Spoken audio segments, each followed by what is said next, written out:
Good afternoon, my name is Dave Norton from Discovering New England History, and we're going to start a new show here, and we're going to follow a gentleman by the name of Peter Hunt. He wrote a lot of letters back to New England here, and during the Civil War. And the family has had them for many years, and they offered to give them to the to take a look at them, to put together a book on his letters that he wrote back home here to when his family lived in Providence, Rhode Island.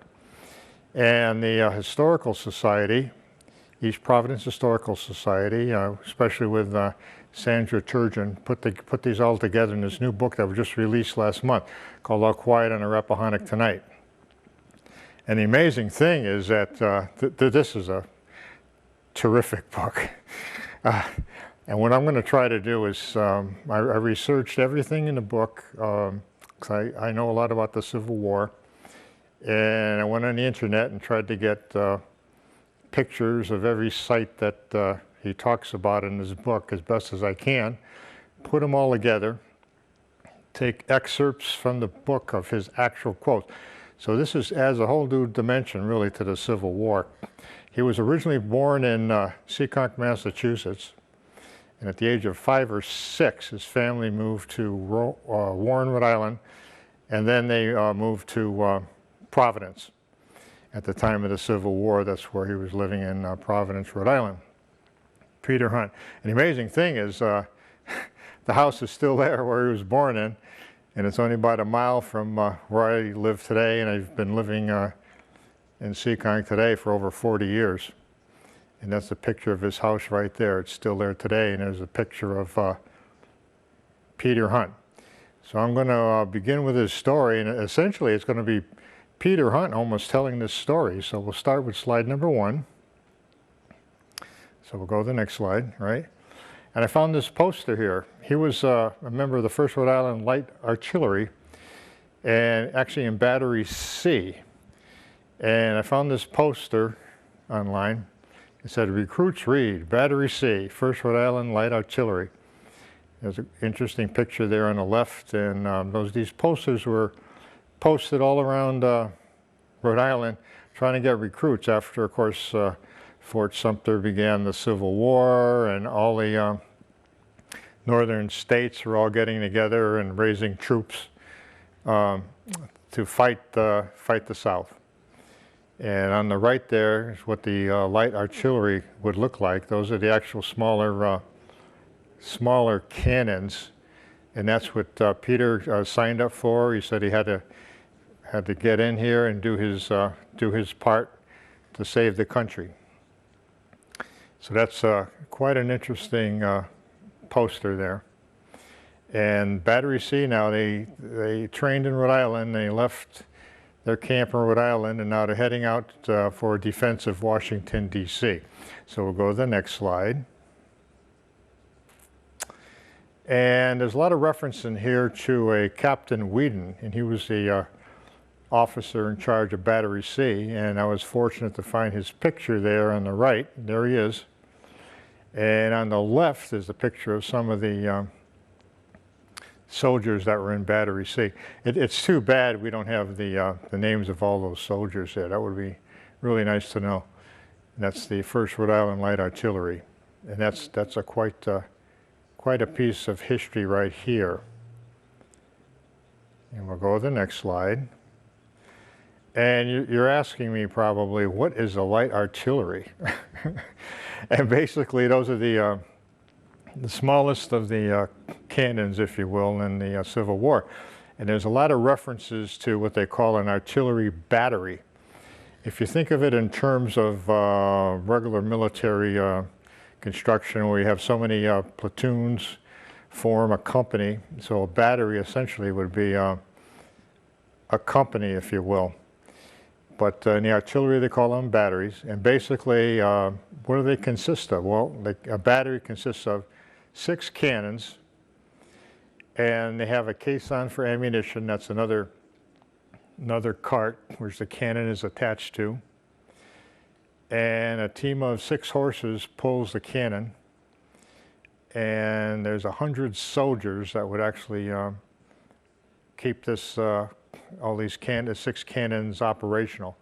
You got to remember, you've got blacksmiths here for all the horseshoes, for all the horses. You've got all the ammunition. You've got all the gunpowder. You've got, repairing the wheels on the cannons and all the maintenance type people. And of course, in the artillery, because they move so fast here, all the soldiers actually had to be trained to ride horses, almost just like the cavalry. And this is really the only picture I found. It's a great picture. If you count them there, there's 6 cannons being pulled by the caisson, and you can see all the soldiers that supporting this artillery battery, and that's what Peter Hunt. He was a sergeant originally when he enlisted. They made him a sergeant because he had great leadership qualities. So we'll go to the next slide. And this is another interesting shot here. Near Washington, D.C. And I can remember everybody was, at the start of the Civil War, was afraid that the South was going to attack Washington, D.C. And then they would actually win the war. And so the number one priority was to put all these forts around Washington, D.C. and have them bring all the new trainees or whatever. They would all go down to Washington, D.C., man all these forts until they could reorganize into an army and go off and attack the Southerners. And this is a great shot here. This is Camp Sprague near Washington, D.C. And if you take a close look, you can see the tree right there, and you can see the sign there that says Burnside. And you can see he's in the center there. He's standing up here. He doesn't have a hat on. The bald fellow right there, and that's General Burnside, who of course is from Providence, Rhode Island. So he was in charge of all the Rhode Island and artillery and infantry at that time of the war. And that's a great picture there. So we'll go to the next slide. And this other one I found, which is was taken in Camp Sprague in October of 1861. And it shows all these infantry soldiers lined up here. And underneath it, it was only identified as the 1st Infantry Volunteers, Rhode Island Volunteers. So there's another group there of Rhode Island soldiers, and once again, none of the members are identified, which is really a shame.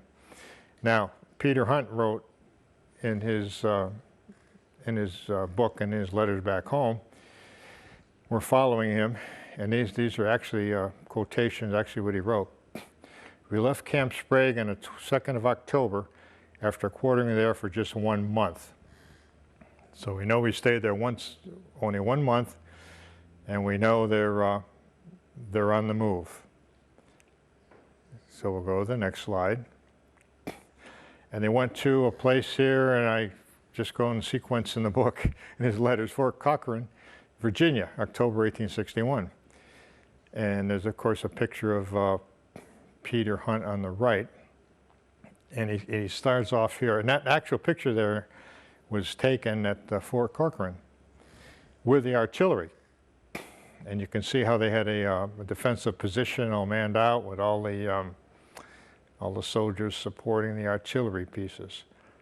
And then his quote here back to his mother was, "Here I am on the sacred soil of the first families of Virginia, within 8 miles of the rebel pickets." Now, the first families of Virginia, of course, here in New England, we were familiar certainly with the Pilgrims, 1620. And of course, Jamestown, this is what they refer down here as Jamestown. And of course, that goes back to, early 1600s, 1608, 1609. But then after 1642, the English just poured into Virginia, and they set up, families lived here in Virginia. So in 1642, those families, original families, are called the first families of Virginia. So Peter was pretty excited now. He's on Virginia soil finally. So we'll go to the next slide. And this is a great painting here. It's Fort Corcoran, Arlington, Virginia, just right across from Washington, D.C. And he writes here, Washington is completely surrounded by a chain of forts. And this is a great depiction because you can see all the cannons in the fort. And there's a whole groups of these all the way around Washington. And we got, artillery groups from all the different states, Connecticut, Massachusetts, Rhode Island. They're all sent down there, first of all, for training, and second of all, to defend Washington. And we'll go to the next slide. And this is a picture of the Rhode Island heavy artillery. Now you can see some of the forts had the larger artillery. They're certainly not as mobile as the light artillery that we showed here. Look at the size of these cannon. And if you take a look there at the, you can see the size of the cannonball here. And that's a picture. That's the only identification. It says Rhode Island Heavy Artillery Unit at Fort Corcoran. And you can see the crew they needed to actually just man one of the guns. We'll go to the next slide. And this is a great shot here. You can see these are all officers. And this is protecting Washington, D.C. Once again, no identification of the officers. And we'll go to the next slide. Now, they're on the move again to a place called Halls Hill, Virginia. This is October 1861. And it's really interesting because as you read this book and these letters, the bits of history just pour out of it. And this is his quote: I carry my reports to the headquarters every day so you can see I have a chance to see big men. General Porter I see every day. Met General McClellan on the road the other morning. So on the left is General Fitzjohn Porter. He was commander of the 5th Corps Army of the Potomac. And on the right was General George B. McClellan, commander of the Union Army. So McClellan was in charge of everything. And if you obtain this book and take a look at it, he describes his conversation that he had when he ran into General McClellan. And they had a little chat there on the side of the road. It's quite an incredible piece of history. I mean, not only for Seekonk or Providence, but for the whole country and the whole Civil War to read. We'll go to the next slide. And this looked like I had no idea where Miners Hill, Virginia was. Now they moved in November 1861 and called Camp Owen. And I was reading one of the letters, and in one of the letters, he quoted this. He describes everything in the camps and what they had, how they had to survive, what they had to eat, how difficult it was to move from place to place. He writes very, very well. And here's his quote: "It's a beautiful Sunday, clear and cold. The ground is covered with snow and ice and looks quite dreary." So I looked up Camp Owen, Miners Hill. I said, there's probably no pictures on this. And all of a sudden this picture popped up. And if you take a look, it was taken at the same time, and he's describing the ground is covered with snow and looks snow and ice. If you take a look at this picture, there's his camp, and there's the ground covered with snow. I mean, that's the kind of bringing history to life that I really enjoy doing. We'll go to the next slide. And there's also another reference here. And here's his quote. Sergeant Stone this morning asked me to come up to his tent. He had a saber to show me. It was made by the Providence Tool Company. And I said, what in the world are they? So I looked up, and there's a picture of it. I can't tell you if that building still exists or not, but there's a picture on the bottom of the Providence Tool Company. And they turned out thousands and thousands of muskets, and here's a picture of a carbine during the Civil War, and they also made all these sabers for the cavalry. So this sword here, there's really only, they're all individually made, like one of a kind, and the Sergeant Stone was showing it to Peter Hunt. So Peter writes back to his mother, "Now I know what you can get me for Christmas." It's amazing when you read all these stories. So that's the Providence Tool Company. And we'll go to the next slide. Continuing with Camp Owen, and you can see how they lived here. They made temporary huts out of logs and earth, and here they're all ready to go. They got their horses ready to go, waiting for orders. And one of the letters, quote here, "The battery is still on Miners Hill. Everything is packed up, ammunition chests full, and all right for a good fight. So we're ready to get orders at any time to move out." And we'll go to the next picture. Miners Hill, Virginia, and that's a picture there on the right. That's amazing there. It was taken right after the battle. Picture of the house still standing. You can see this large tower. And what they had, of course, when a whole army was on the move like that, they would construct some of these large towers, or they would put sentries and signal with flags on high positions so they could signal from one unit to the other. So you can see, look on the top of this tall tower here, you can see the couple of fellows out there, and they would signal if the army's going to move, or signal if they're going to be attacked, or that's how they would communicate during the Civil War. And this is quite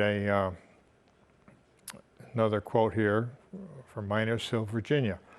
"Our battery fired the greatest number of shots and made the staff of General McClellan look down on Rhode Island with amazement."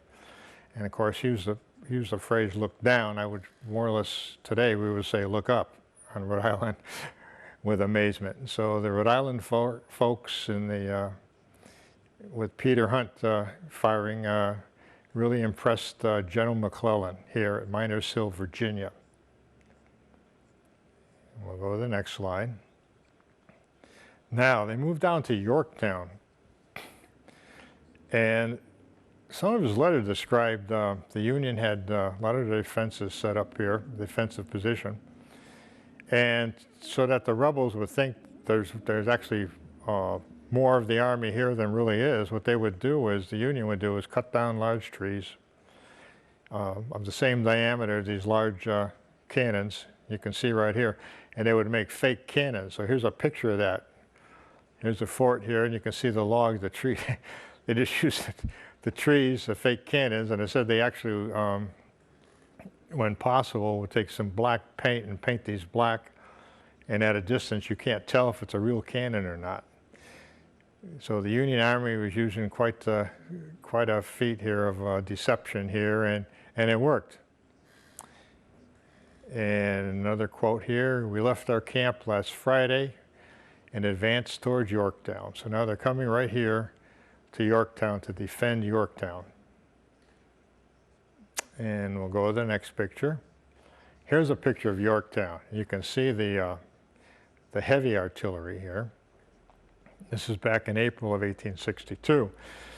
And they were afraid the rebel army was going to attack Yorktown, so they had strong dug-in defenses. And here's one of Peter's quotes. "After about 60 minutes rapid firing on both sides, a large gun on the corner of one of the forts spits out a large 32-pound shell. It bursts in front of our battery, but hurts no one." So you can see how close he was involved in the action. And very interesting to have all these in these letters. And when you put the pictures together like that, I think the quotations and the pictures make the experience actually come together quite nicely. So we'll go to the next slide. And here's modern technology. They took, here's a picture of Yorktown, Virginia, May of 1862. Here's a picture of the mortars. You can see the cannonballs there in the picture in the lower right corner. These were not made to shoot horizontally to take out advancing troops. These were made to lob shells, if you will, high in the air to go over any type of defense and explode inside a fort. So these were all around in Yorktown for defense. And the quote here, of course, they were all ready to, they didn't know if the rebel army was going to attack. They didn't know if they were going to get the signal for them to advance. So in his letter here, he writes, no chance of a fight at Yorktown. They've evacuated the fortifications and left everything. So in the middle of the night, all the rebel forces just slipped out. They just evacuated. And so that was the defense of Yorktown, May of 1862. And we'll go to the next slide. Now, the next battle that they're involved in is in Gaines Mill, Virginia, June of 1862. And this is a good picture here of the what it looks like today, of the actual battle site of Gaines Mill. It was a huge fight back there. This is quite a picture here. We'll go to the next slide. And Gaines Mill, Virginia. Now we're into June of 1862. And this sketch on the right was in the newspapers. And you can see all the cannons, a battery of cannons all lined up firing at the Confederates. And you can see how close they were together, and Lieutenant, actually he was sergeant still then, he wrote the letter back to Providence. So I'll read you some of of what he wrote. Our men were ordered to lay down. Now, I just want to explain this. Generally, the infantry is in front of the artillery, okay? And the infantry advances and the artillery fires. But if the artillery is going to use grape shot or canister, which is sort of like a shotgun type of thing, they have all these small iron balls all together instead of one large cannonball, and they're really great to take out infantry. So they would give the Union Army the signal up front for the soldiers, get down, lay flat on the ground, and then they would fire all the canister, all these rounds at them. So he's describing that. And this way the rounds, if you can imagine, an infantry would lie down and these cannons would fire about three or 4 feet over their head and hit the enemy if the enemy was advancing. So his quote here, our men were ordered to lay down, and the batteries were ordered to open double-shotted canister and grape, which they did. Such a thundering you never heard in the heavens above. It was deafening. The enemy fell like grass before the scythe. I mean, they absolutely mowed them down. Gaines Mill, Virginia. So we'll go to the next slide.